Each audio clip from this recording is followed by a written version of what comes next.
రే ఇక్కడ రారా, పోయి ఒక సిగరెట్ తేపో. అన్న ఒక సిగరెట్ ఇవ్వన్నా. నువ్వు నా ఫ్రెండ్ శాశ్వత తమ్ముడివి కదా. అవునన్నా. సరే తీసుకో. అన్న 2 సిగరెట్లు ఇవ్వు. ఇంతకు ముందే కదా తీసుకుని వెళ్ళాడు.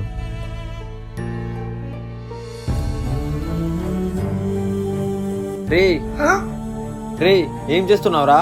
స్కూల్ పోయే వయసులో నువ్వు చేసే పని ఏంటి? సారీ అన్న, నెక్స్ట్ టైం ఇలా చెయ్యను. అయినా నీకు సిగరెట్ తాగాలని అసలు ఎందుకు అనిపించింది? స్కూల్ పోయే టైంలో మన సిగరెట్ తీసుకురా అంటారు, అది తాగితే ఎలా అంటారో చూద్దాం అనుకున్నాను. సరే పదా. రే నీ తమ్ముడు ఏం చేస్తున్నాడో తెలుసా? ఏమైందిరా? ఎవరు చూడడం లేదని చెప్పి చెట్టు దగ్గర సిగరెట్ తాగుతున్నాడు రా. అది ఎవరి వల్ల కాదురా, నీ వల్ల. వాడు రోజు స్కూల్ పోయే ముందు నువ్వు సిగరెట్ తెమ్మని పంపిస్తావు. వాడు కూడా అది ఎలా ఉంటుందో చూద్దామని చెప్పి చెట్టు దగ్గర సిగరెట్ తాగుతున్నాడు. రే ఇంకెప్పుడు నువ్వు చిన్నపిల్లలకి సిగరెట్లు తేపని అలాంటి పనులు చెప్పొద్దురా. సారీ రా, నెక్స్ట్ టైం నుంచి ఇలా చెయ్యను. సరేరా.